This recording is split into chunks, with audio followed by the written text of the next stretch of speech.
Hi hello welcome to our channel. నేను మీసిరి. ఈరోజు మనం చెప్పుకోబోయే కథ ప్రియాని దాన్ని పార్ట్ 103. ఇక కథలోకి వెళ్దాం. ఇంతమందిని దాటుకుని వాళ్ళని కలవలేను నేను. వాళ్ళకి చెప్పినా నమ్ముతారో లేదు. వాళ్ళు నమ్మకపోతే మేనేజర్ని అడిగితే నన్ను ఖచ్చితంగా చంపేస్తుంది. చెప్పాలని ఉన్నా చెప్పలేని పరిస్థితి. వాళ్ళు కూడా అలాగే చేస్తే ఏం చేయాలో నాకు తెలియలేదు. ఆ రోజు నేను ముందడుగు వేయలేకపోయాను అని ఇప్పటికీ నేను అది తలుచుకుని బాధపడుతూనే ఉంటాను. వినీత ఏమైపోయిందో. నా మనసుతో పాటు శరీరానికైన గాయం నేను మర్చిపోలేను. నా బాల్యాన్ని అదెప్పుడు గుర్తు చేస్తూనే ఉంటుంది. ఎంత కష్టపడి చదువుకున్నానో నాకు మాత్రమే తెలుసు. ఇంటర్ తర్వాత అక్కడ ఉండడానికి వీల్లేదు. మెరిట్లో బీటెక్ కాలేజీలో జాయిన్ అయ్యాను. హాస్టల్ ఫుడ్ కోసం పార్ట్ టైం జాబ్ చేసేదాన్ని. అదెంత నరకమో. నా తమ్ముడు ఆశ్రమంలో చాలా రోజుల వరకు ఉన్నాడు. వాడికి నా కష్టాలు చూసి ఏడుపొచ్చేది. వాడు చదువుకోను పని చేస్తాననేవాడు. వాడిని అరిచి సర్ది చెప్పి అక్కడి నుంచి వచ్చేసేదాన్ని నేను. ప్రతిమ నాకు అప్పుడే పరిచయమైంది. ప్రతిమలో మంచి స్నేహితురాల్ని చూశాను. నాకు అన్ని విషయాల్లో తోడుంది ప్రతిమ. కానీ తను చేసిన తప్పు నేను ఎప్పటికీ మర్చిపోలేను. తనతో ఇదివరకట్లా మామూలుగా ఉండలేకపోతున్నాను.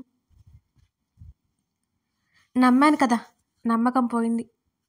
అలాగే క్యాంపస్ ఇంటర్వ్యూలో సెలెక్ట్ అవ్వడం, జాబ్ రావడంతో నా కష్టాలన్నీ తీరిపోయాయనుకున్నాను. అంతవరకే రాసింది. ఆ తర్వాత పేపర్ ఖాళీగా ఉంది. అతను అటు ఇటు తిప్పి చూశాడు. కాస్త కింద ఇలా రాసి ఉంది: ఇంకా నీతో చాలా చెప్పాలని ఉన్నా చెప్పలేకపోతున్నాను. చెప్పకూడదు కూడా. కానీ ఒక్కటి మాత్రం నిజం. నీ మీద జాలి కాదు, ప్రేమ మాత్రమే ఉంది. నువ్వేం చేసినా నాకు అది తప్పులా కనిపించదు. ఓ పొరపాటు సరిదిద్దుకుంటావని అనిపిస్తుంటుంది. ఇక నిర్ణయం అయితే తీసేసుకున్నాను, ఎప్పటికీ నీకు కనిపించకూడదని. అలా అని నేను పారిపోవట్లేదు. నా ఇంట్లో నేను ఉంటాను. నువ్వు నాకు ఇచ్చిన బాధ్యతలను నేను తీసుకోలేను. దయచేసి ఎవరికైనా అప్పచెప్పు. అక్కడికి వెళ్ళి నీ జ్ఞాపకాలతో నేను కాలిపోలేను. అందుకే నేను ఆ ఇంట్లో కూడా ఉండట్లేదు. అక్కడ ప్రతి క్షణం నువ్వే గుర్తొస్తావు. నువ్వే లేకపోతే నీ ద్వారా వచ్చిన హోదా ఎందుకు?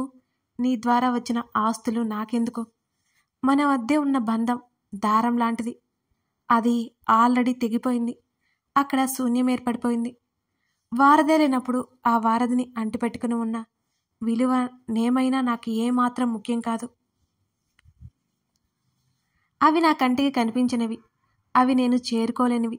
మొత్తానికి వాటి మీద నాకు అర్హత లేనివి.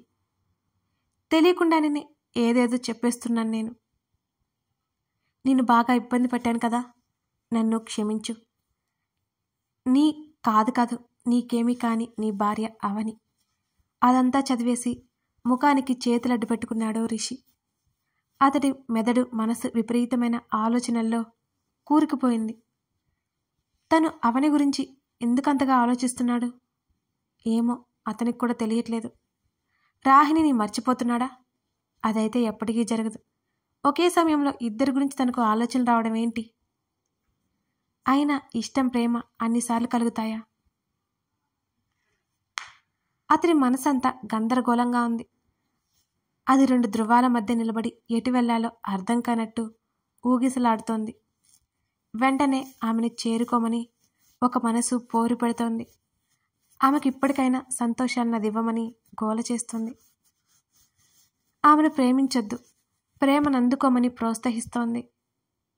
కానీ మరో మనసు ఊరుకుంటుందా?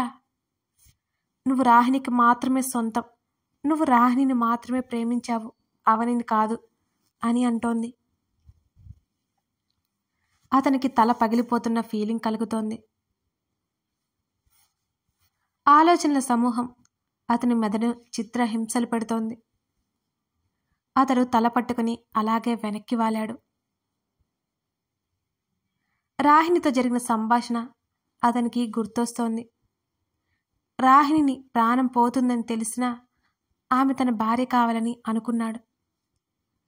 ఆమె మెడలో తాళి కట్టాలని రిషి అనుకున్నాడు. రాహిణి ఒప్పుకోలేదప్పుడు. మనం పెళ్లి చేసుకుందాం బంగారం, నువ్వన్నట్టే నీకు నచ్చినట్టు చేస్తాను అని రాహిణి చేతులు పట్టుకుని అతనెంతో దీనంగా అడిగాడు ఒకప్పుడు. అలా అడుగుతుంటే ఆమె నవ్వింది. నీకోసమో నాకోసమో తెలియదు కానీ తొందరపడి పొరపాటు చేశాను రిషి. నీతో జీవితం కావాలనిపించింది. అన్ని రకాలుగా నీ ప్రేమను పొందాలి అనిపించింది. నీకు నా ప్రేమను అందివ్వాలనిపించింది. నేను పోయినా నీకు సంతృప్తి కలగజేయాలనిపించింది. అందుకే ఆ రోజు అంటూ ఇక మాటలు రాక ఆపేసింది. తల కిందకు దించేసింది రాహిణి. వెంటనే అతని చేతిని నుదురికి ఆనించుకుంది ఆమె. నాకు పిచ్చి పట్టింది రిషి. నేను నీతో జీవితాంతం బ్రతకలేను అని తెలియగానే నాకు పిచ్చి పట్టింది. ఒకవైపేమో చెప్పాను కదా నీతో ఉన్నన్ని రోజులు పరిపూర్ణ జీవితం గడపాలని, మరోవైపు అది తప్పు అని, నేను నా నుంచి ధ్యాస మళ్లించాలని. అది సరిగ్గా చేయలేకపోయాను, ఇది సరిగ్గా చేయలేకపోయాను. నీ ప్రేమకి లొంగిపోయాను. ఆల్రెడీ నా తల పగిలిపోతుంది. మళ్ళీ నీ భార్యని అయి మరో తప్పు చేయలేను. ఏ అమ్మాయి తన భర్తకి రెండో భార్యగా ఉండాలి అని అనుకోదు. ఒకవేళ వచ్చినా అసంతృప్తి తప్పకుండా ఉంటుంది. ఆల్రెడీ శారీరకంగా నీకు దగ్గరై పొరపాటు చేశాను. ఇక మళ్ళీ ఆ తప్పు చేయదలుచుకోలేదు. అందుకే మన పెళ్ళి జరగదు. ఆ వచ్చే అమ్మాయి మనసు ఎలా ఉంటుందో, ఆలోచనలు ఎలా ఉంటాయో. ఒకవేళ తన మనసు మంచిదే అవ్వచ్చు. నీకు పెళ్ళి అయినా యాక్సెప్ట్ చేసేయచ్చు. కానీ ఒక్కొక్కసారి తనకి ఇష్టం లేకపోవచ్చు. నాది పోయే ప్రాణం, కానీ తనది నీతో జీవితాంతం ఉండే ప్రాణం. ప్లీజ్ ఇంకోసారి పెళ్లి టాపిక్ నా దగ్గరికి తీసుకురావద్దు. నన్ను బలహీనురాల్ని చెయ్యొద్దు అని అతని భుజం దగ్గర తలదాచుకుని రాహిణి ఏడ్చేసిందప్పుడు. ఆమె చావబోతుందని ముందే తెలియడం వల్లనేమో ముందే అన్నీ ఆలోచించుకుంటోంది. లేకపోతే సడన్గా జరిగితే ఎవరూ భరించలేరు. తనకి కూడా అతన్ని పెళ్లి చేసుకోవాలనేది ఆఖరి కోరికై ఉండేది. మూసిన కనురెప్ప నుంచి అతని కంటి కొనల మీద కన్నీళ్లు జారిపోతున్నాయి. రాహిణి లేదు అని ఆ ఆలోచన వచ్చిన ప్రతిసారి ప్రతి క్షణం అతని గుండె ఆగి కొట్టుకుంటోంది. అప్పుడు అతను ఆ భారాన్ని మోయలేనట్టయిపోతాడు కాసేపటి వరకు. దాని నుంచి కోలుకునేసరికి చాలా సమయమే పడుతుంది. మన జీవితంలో ఒక స్నేహితురాలను లేక స్నేహితుడిని కోల్పోయినప్పుడు మనం భరించలేం.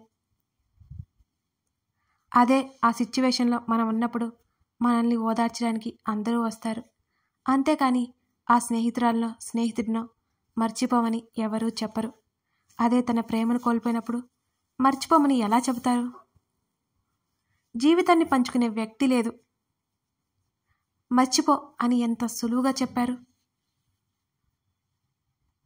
మళ్ళీ అతని మెదడు అవని గురించి రాహిణి వైపు సులువుగా మళ్ళీపోయింది. అందులో అతని తప్పేముంది మరి? తన మెదడుకి తన మనసుకి అతడు బానిసైపోయాడు. ఏది గట్టిగా వాదిస్తే దానివైపు లొంగిపోతున్నాడు, మొగ్గు చూపుతున్నాడు. రిషి గాయం తగ్గుముఖం పట్టింది. అతడు ఇంటికొచ్చేశాడు. ఈలోపు శాంతమ్మ కోలుకుంది. ఆమెను రెస్ట్ తీసుకోమని అతను చెప్పినా వినకుండా రిషి బాగోగల్ని ఆమె చూస్తోంది. అప్రయత్నంగా ల్యాంప్ టేబుల్ మీద ఉన్న సిండ్రిల్లా బొమ్మ మీద అతని చూపు పడింది. ఓ రోజు అతను ఆ బొమ్మ గురించి అడగడం, అది వాళ్ళ నాన్నగారు తన చిన్నప్పుడు ఇచ్చారని అవని తెగ సంబరపడ్డం చెప్పడం గుర్తొచ్చింది. ల్యాంప్ టేబుల్ మీద పెట్టుకుంటానని అడగడం, ఆమె అలా అడుగుతున్నప్పుడు ఆమె అమాయక ముఖం అతని కళ్ళ ముందు ఇంకా కనబడుతూనే ఉంది. ఆ బొమ్మను చేతుల్లోకి తీసుకున్నాడు. దాన్ని మృదువుగా స్పృశించాడు. మాధవ్ కాల్ చేస్తుంటే రిషి లిఫ్ట్ చేయలేదు. మాధవ్కి అన్నీ తెలుసు. ఆ రోజు ఫోన్లో అవని గురించి అడుగుతూ మాట్లాడుతుంటాడు.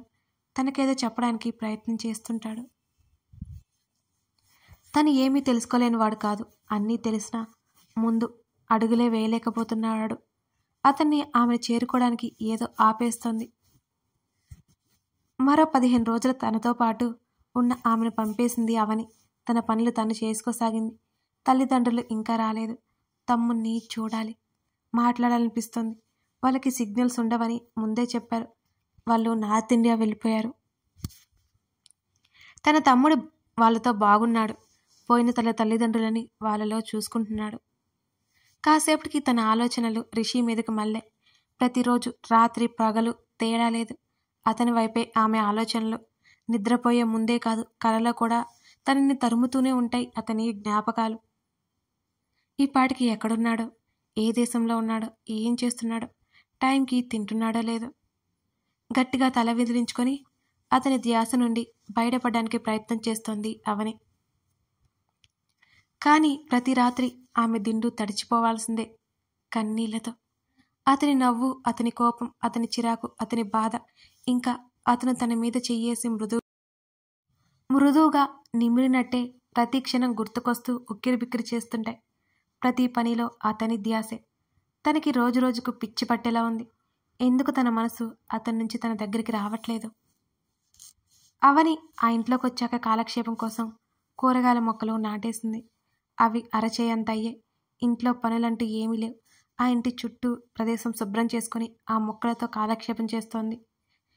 ఆ మధ్యకాలంలో సోనాలి చాలాసార్లు వచ్చి వెళ్ళింది తన దగ్గరికి. ఒక్కసారి కూడా రిషి గురించి అడగలేదు, మాట్లాడలేదు. అందరూ అనుకోవాలి అతన్ని మర్చిపోయినట్టు. లేకపోతే అనవసరంగా అతన్ని ఆడిపోసుకుంటారు అందరూ. సోనాలి మాట్లాడుతున్నా తను మాట్లాడినా నవ్వలేదు. ఓ రోజు సాయంత్రం అవని నర్సరీకి వెళ్ళింది. తనకు కావాల్సిన మొక్కలన్నీ తెచ్చుకుంది.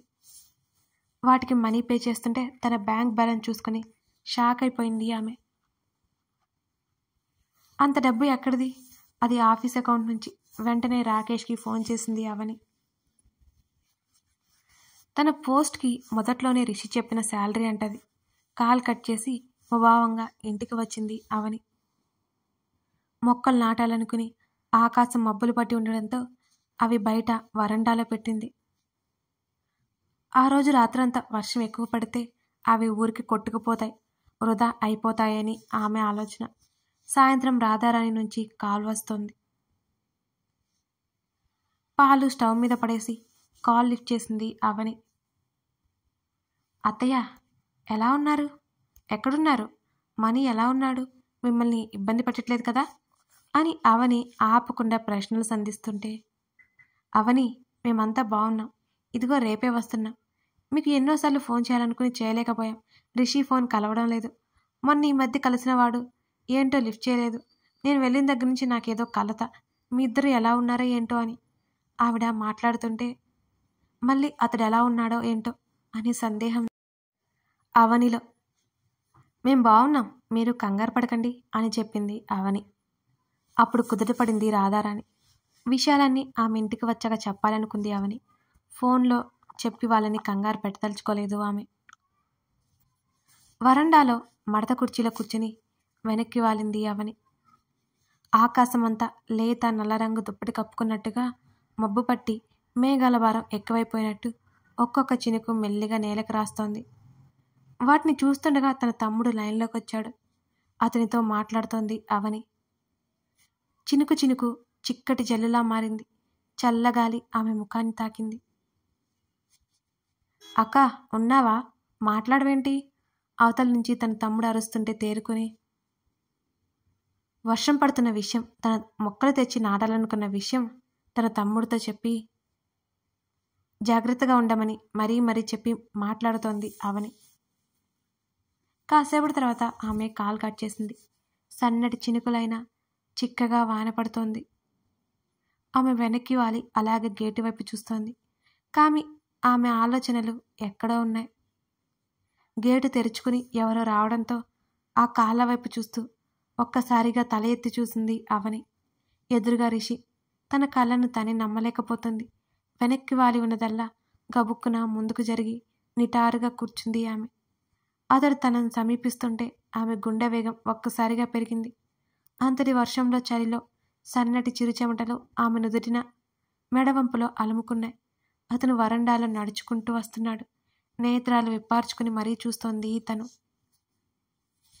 అదంతా నిజమేనా? తను కలగంటుందా? రోజులాగే అతను తన దగ్గరలోనే ఉన్నట్టు తను భ్రమపడుతుందా? అతను తన చుట్టూనే ఉండి ఊరిస్తున్నట్టు ఇవాళ కూడా అతను వస్తున్నట్టు తను కలలుగంటుందా? అయినా అతను ఎందుకు వస్తాడు? రాడు. నెల రోజులైంది అతన్ని చూసి. ఎక్కడో ఉన్న అతను ఇక్కడికి ఎలా వస్తాడు? అయినా తను ఇక్కడ ఉన్నట్టు అతనికి తెలియదు కదా. ఇదంతా తన భ్రమే అని తనకు తెలుసు. తను గడ్డం కింద చేతులు పెట్టుకుని అలాగే చూస్తోంది. ఆమెకు 10 అడుగుల దూరంలో అతను నిలబడి ఉన్నాడు. అలాగే చూస్తున్నాడు. వర్షపు ధారలు అతని ముఖం మీద నుంచి శరీరం మీదకు జారుతున్నా సరే అతను అలాగే ఉన్నాడు. అతను కనురెప్పైనా ఆర్పకుండా ఆమె వైపే చూస్తున్నాడు. ఆ చూపులు ఆమెను లాక్కుపోతున్నట్టే ఫీల్ అవుతోంది అవని. తన మెడలో ఉన్న చున్నీ తల మీద వేసుకుంది ఆమె. అతడు నిజమా భ్రమ? తను చూడాల్సిందే. నిజమైతే కానే కాడు. తనకి తెలుసు. మెల్లిగా వరండా స్తంభాన్ని పట్టుకుని మెట్లు దిగింది. వానజల్లు ఒక్కసారిగా తన మీదకు దూకి శరీరమంతా చలి తాకినట్టు అనిపించింది అవనికి.